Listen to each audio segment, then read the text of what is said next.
This video is going to contain childhood pictures of me. Yay! However, I did obscure the face because, at least at this point, I don't want people having childhood pictures of me. Maybe sometime in the future I can redo the video with the face showing. For most of my childhood and all of my teenagehood, I was a weird, socially awkward kid that didn't fit in. This was the case from 7th grade all the way up through high school. In elementary school, I went to Christian schools where usually I was one of 2 to 4 black kids in the whole school and everybody else was white. I didn't have any problems. I experienced no racism from the kids. They treated me just like everyone else. Fast forward to 7th grade, my mother put me in a middle school that was on the same campus as the elementary school where she was teaching. And that was my first experience dealing with bussed-in black kids. And let me tell you something, they absolutely loved me. So much. It wasn't just that I quote-unquote talked white or my demeanor was a little bit too cheery for them. They also didn't care for my fashion sense. This is my 8th grade school photo. And yes, that is a vest with rainbow stars on it. Here's a picture from my previous year in the 7th grade.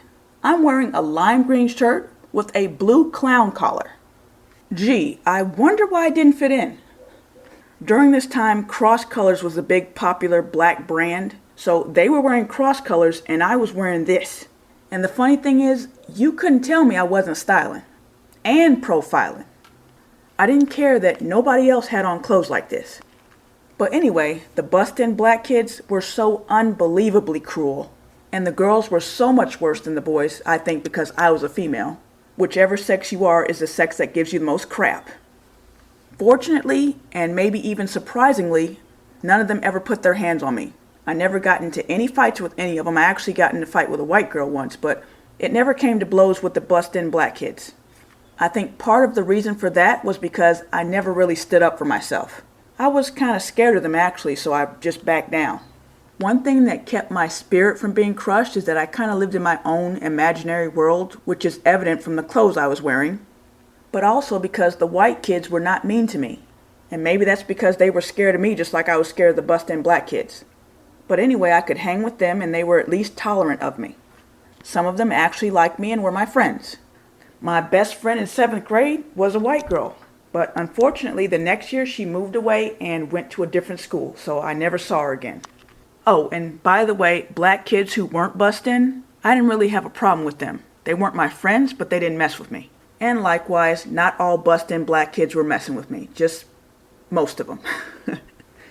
Alright, so moving on to high school. High school was a different story.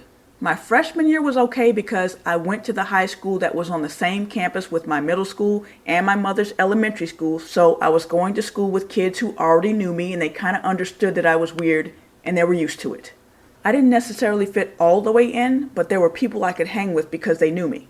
The worst mistake my mom made was abruptly moving us to Memphis. That happened in the summer between my freshman year and sophomore year.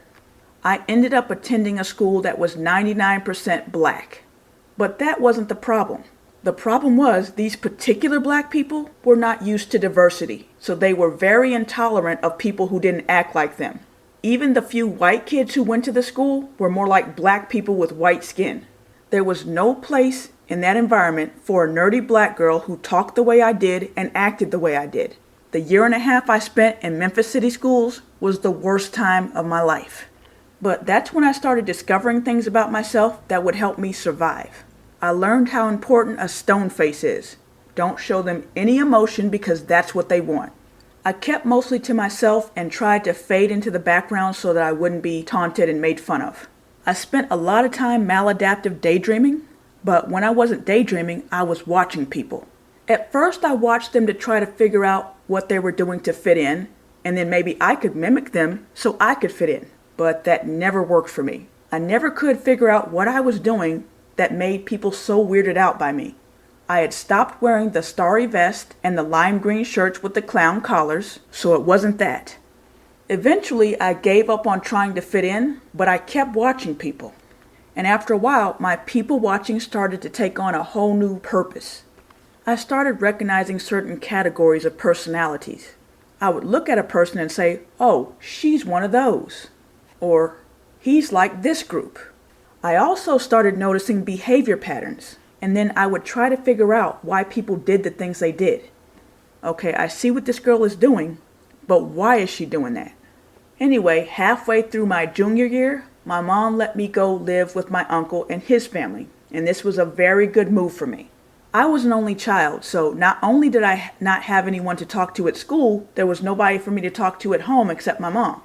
But my uncle had 4 kids who were around my age, so I had people to play with and interact with, and that helped pull me out of my shell somewhat.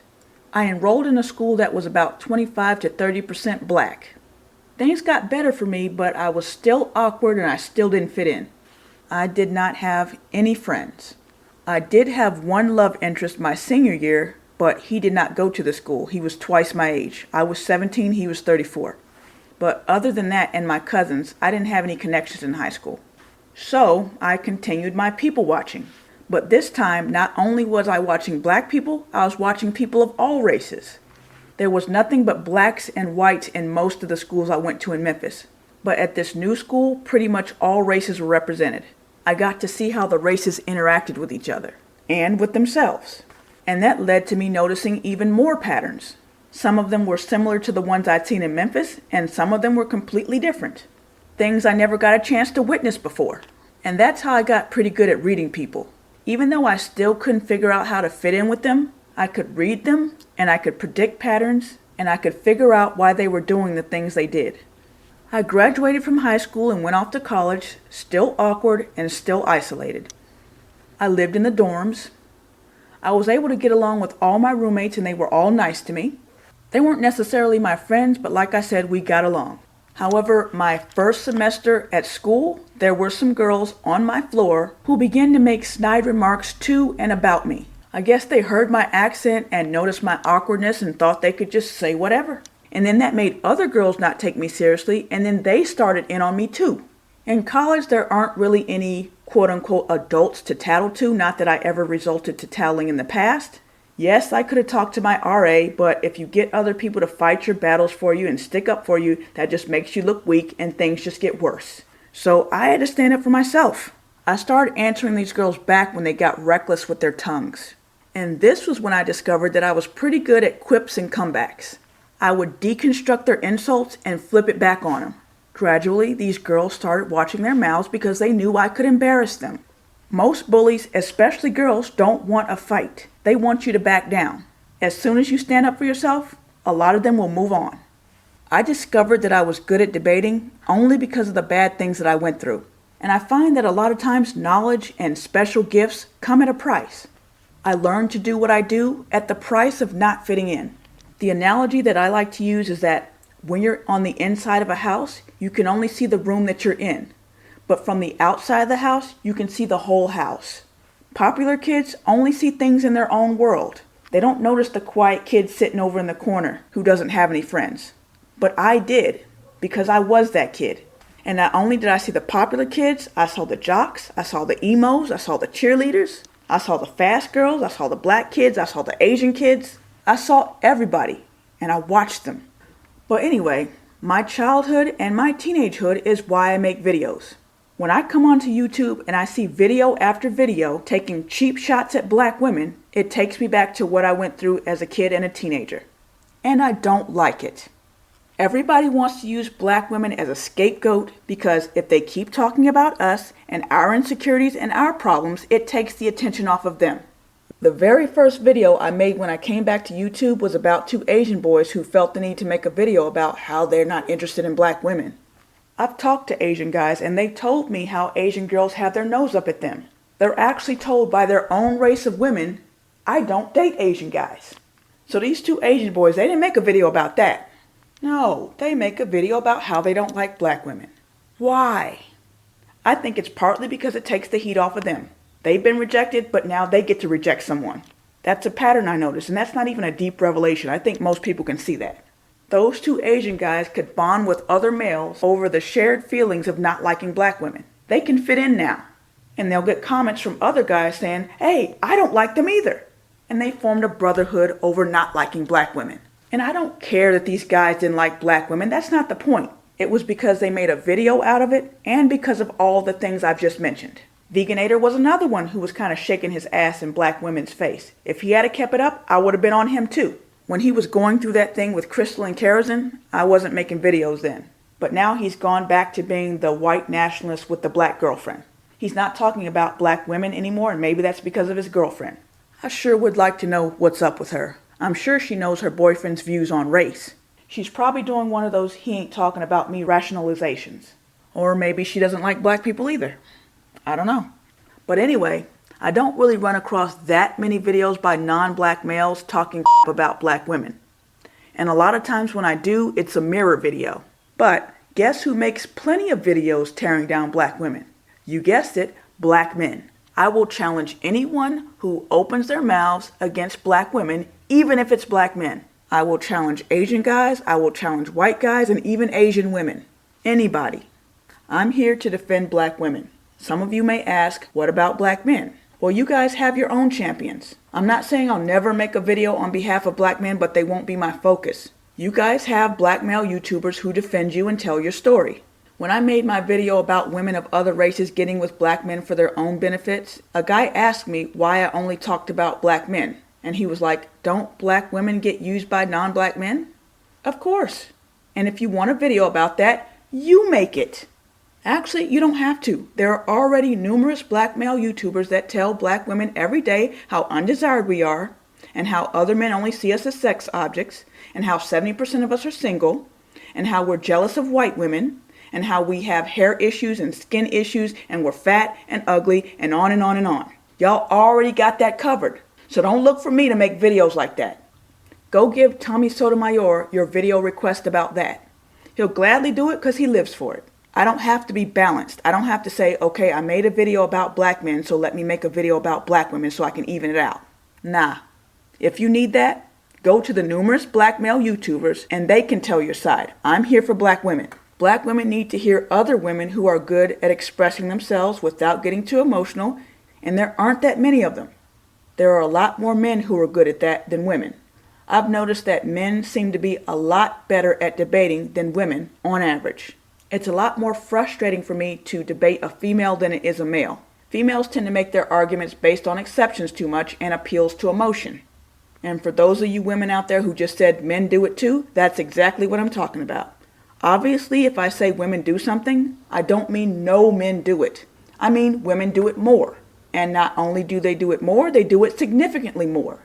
But anyway, my vision, and this may not work and I may end up going back in effort mode, but at least for right now, my vision is not that everyone like black women, but they're going to stop using us for their punching bags. They may not like us any more than before, but they will respect us. I want to show you a real life example, and that is BGS Idmore.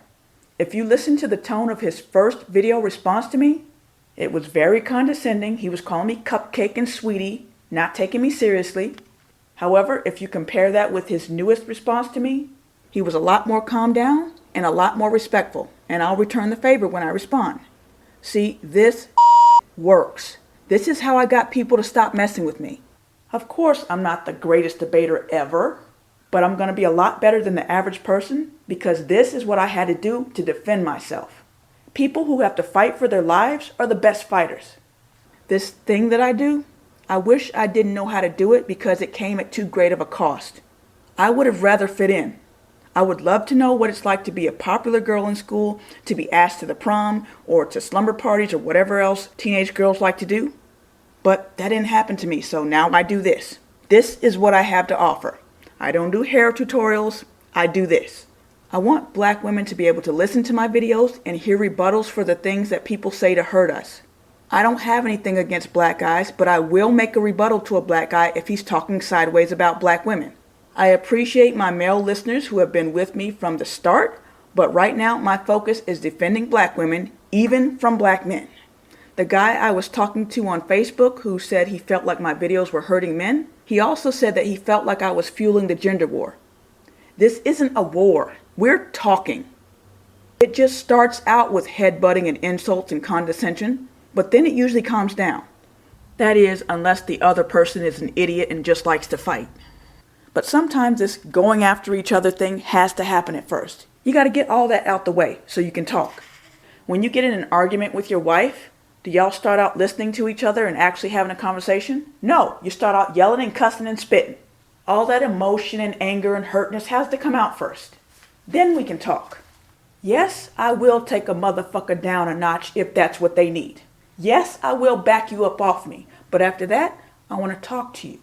I'm hoping to actually open up a real dialogue with BGS Ibmore. This isn't just about taking shots at him and creating a bunch of drama. I'm hoping we can talk. There's a discussion going on in my comment section. Look at my comment section. Yes, there are some trolls and agitators, but people are talking. The men are saying how they feel, and the women are saying how they feel. There's some real discussion going on, which I don't see in the comment section of BGS Ibmore's video. There's a bunch of guys praising him for how smart he is and how he tore that bitch down. And then I see a lot of comments from black guys saying, see, that's why I don't mess with black bitches no more. Stuff like that, that's not a real discussion. I don't get that many views, but I get a lot of comments. And you know why? Because people are talking. I'm not fueling a gender war. They're gender warring. I'm fostering a discussion. Yes, it may start off a little rough, but sometimes the feelings and emotions have to come out first. And then we can talk. So just trust the process. It works. Me and Sergeant Willie Pete started off as adversaries.